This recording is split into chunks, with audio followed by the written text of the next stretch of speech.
I've been thinking this week a lot about mercy.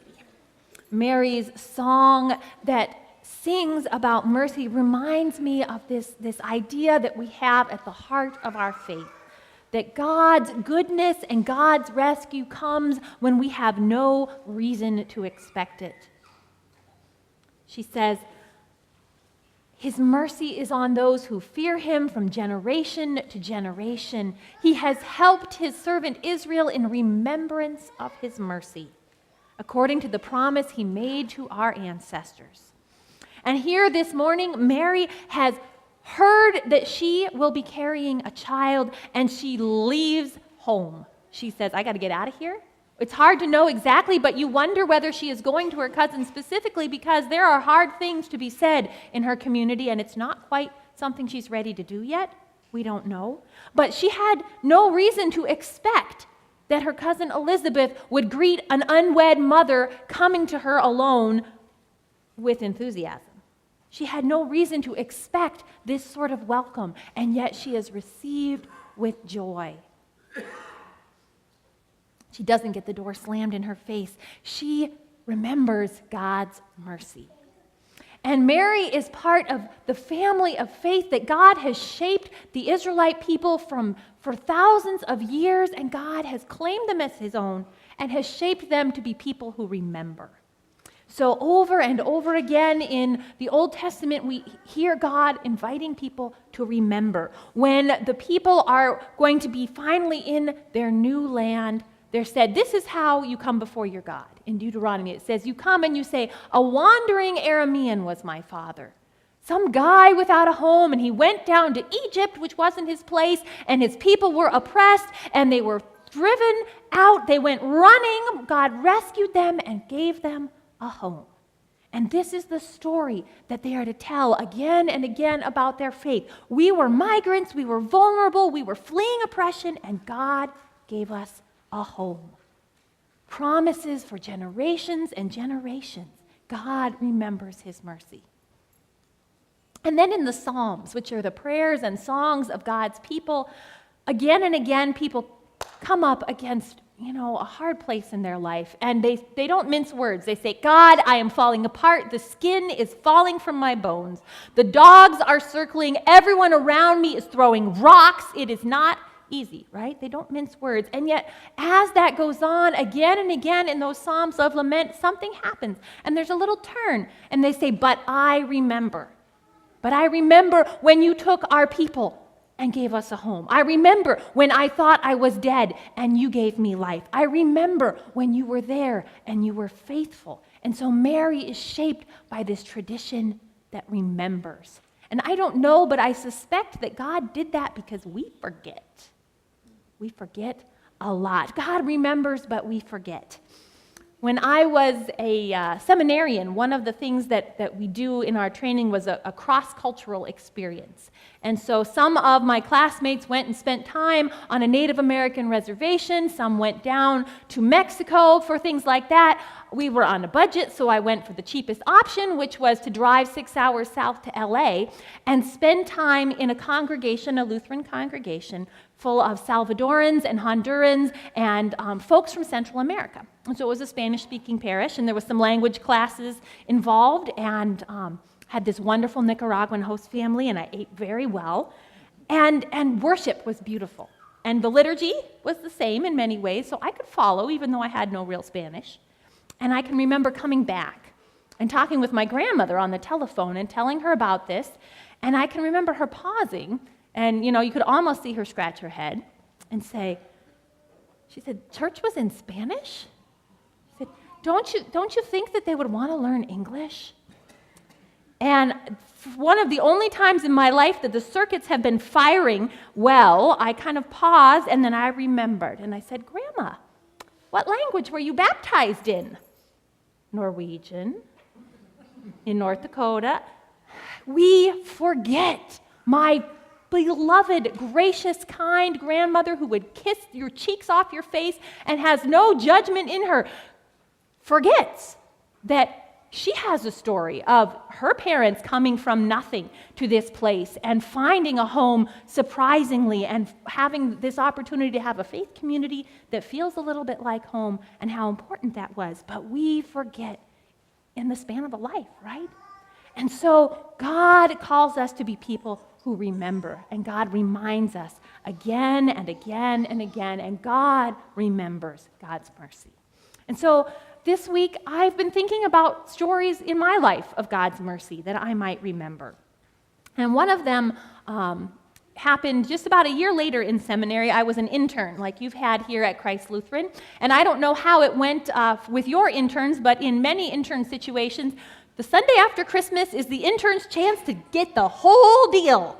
Pastor is gone, and you are preaching, and you are leading worship, because it's vacation time.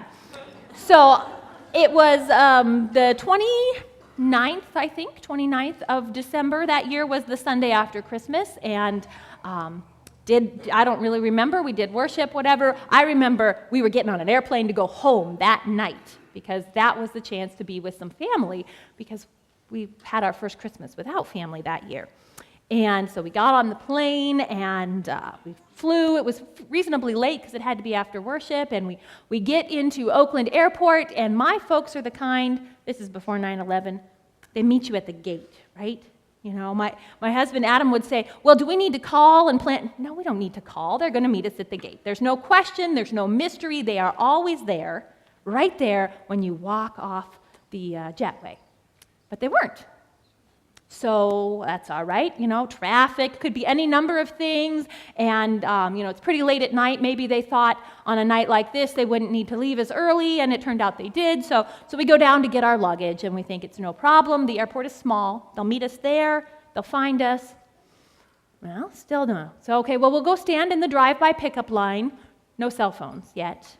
This was still a long time ago, and none of us were real advanced in that kind of thing. So none of us had cell phones, and we're just sitting there waiting, and finally I go to the payphone, and it's 11:30 maybe, and I figure my younger brother is probably asleep in bed, but I'm going to call home just to see, and there's no answer.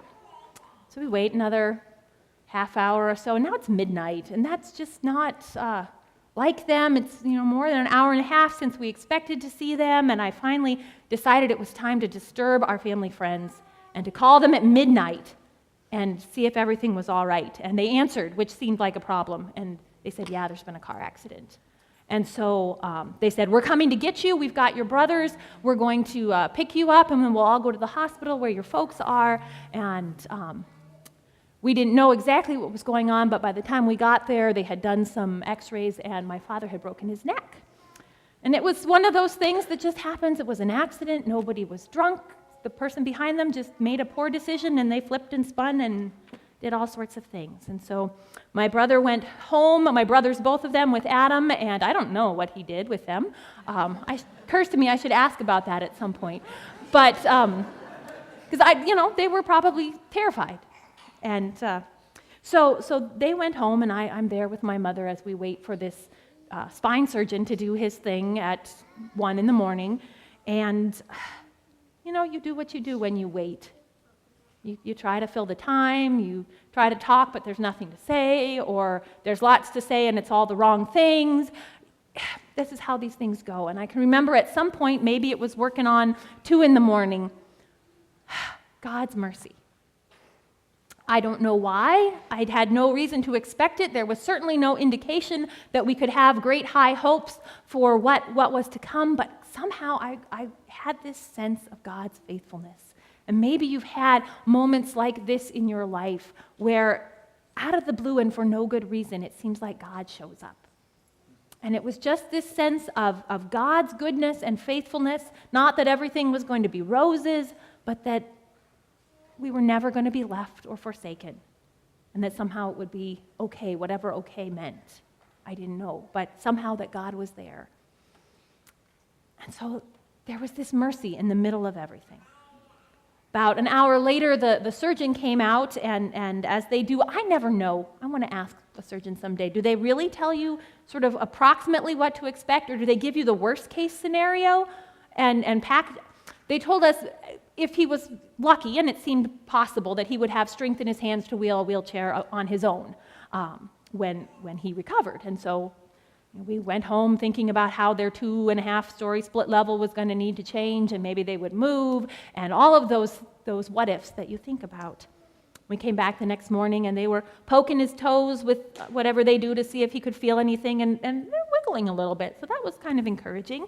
And by Thursday, I think it was very late Monday night when we came, Thursday they sent him home with us, and they sent him home walking. And so that's one of my stories of God's mercy. Not even so much that good news at the end that we couldn't expect, but that God showed up in a way I would never have imagined. And so when I go back to remember God's mercy, that's one of the places that I go.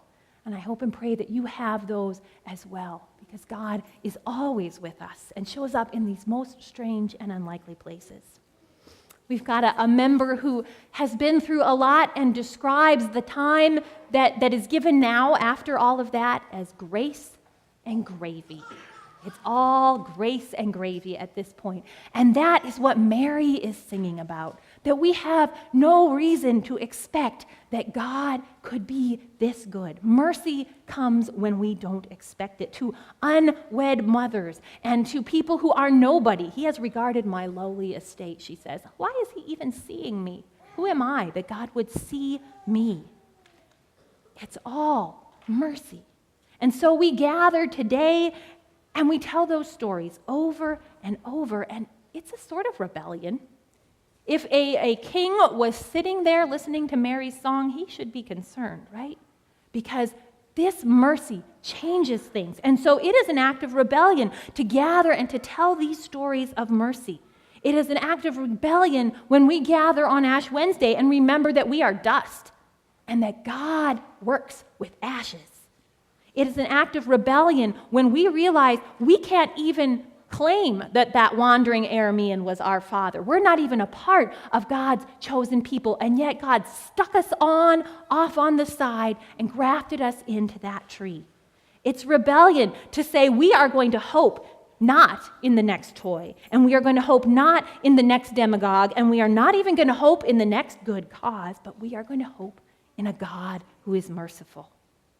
And it's an act of rebellion to gather today and in the days to come around this story of God's mercy. That God came to be with us, that God came to earth to make all things new, and instead of coming with smiting and with terror to get everything to shape up, which is what we would understand and would make sense to us, God comes to a surprised young woman as a tiny and vulnerable baby who could have been dropped on his head at any moment, and comes to live a life that ends in death and resurrection. It's rebellion to gather around the mercy of God and to hope in the mercy of God instead of all these other possibilities. Mercy that we can hardly expect or imagine. It just doesn't work the way we do. The Mighty One has done great things for me, and holy is his name. His mercy is for those who fear him from generation to generation. He has helped his servant Israel in remembrance of his mercy, according to the promise that he made to our ancestors. Thanks be to God.